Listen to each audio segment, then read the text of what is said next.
እኔ እንጃ ከታች ጀምሮ ምንም ሳይኖረኝ በፊት የምታውቀኝ ሰው ናት። ብዙ ጊዜ ተናግሬያለሁ እና ምንም በቃ እኔም እሷም ከዜሮ ከምንም ተነስተን እንኳን አብረን እዚህ የደረስን ሰዎች ነን። እውነቱ ስነግራችሁ ከዚህ በኋላ አሁን እኔ የተለያየ እንኳን ሴት መጣ ቢባል ከዚህ በኋላ የሚመጣው ሴት ላይክ እኔ ያለኝን ነገር አይቶ ሊመጣ የሚችል ነው እንጂ ሊሆን የሚችለው እኔ እንጃ ማንነቴን ወዶት ምናምን ይሆናል ብዬ አላስብም። ከዚህ በኋላ የሚመጣ ሴት ይሄ ሀቁ ነው። በወድቅ እንኳን እኔ አሁን ያሉኝን ነገሮች በሙሉ በቃ እግዚአብሔር ፈተና ያምጣብኝና ባጣ እንኳን ከጎኔ ላጥለኝና ላትተው የምትችለው ሀይሚ ናት። ይሄ ግልጽ ነው። እንዲህ ስል ደግሞ ለጠቀመ ነው እንዲህ ምናምን እንዳትሉኝ፣ ይሄ ሀቁ ስለሆነ ነው። ምክንያቱም ከታች ጀምሮ ምንም ሳይኖረኝ ብዙ ታሪክ ያየን ሰዎች ነን። በጣም በጣም ከሚገባ በላይ የምንተዋወቅ ሰዎች ነን።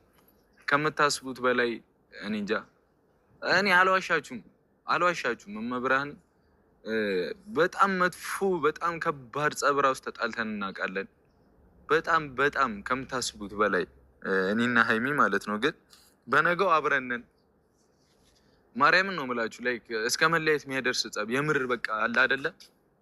እስከ መለያየት ከዚህ በፊት እንለያይ ምናምን ተባብለን ሊሆን ይችላል። ግን ሆኖ ያውቃል፣ ተለያይተን ያውቃል እግዚአብሔር። ግን በቃ ቶሎ ነው የተመለስ ነው ምናምን በቃ እኔ እንጃ። እኔም እንትኑም አልነበረኝም ያ ነገር ሲፈጠር ወደ ካሜራ ወጥቶ የማውራትም ድፍረት አልነበረኝም። ሀይሚም እንደሰው በቃ የምር በቃ ከባድ ኬዝ ውስጥ ገብተን ነበር እና እንደዛ እንኳን ሆነን እኔ እንጃ እኔ እና እሷ ልባ ብላኝ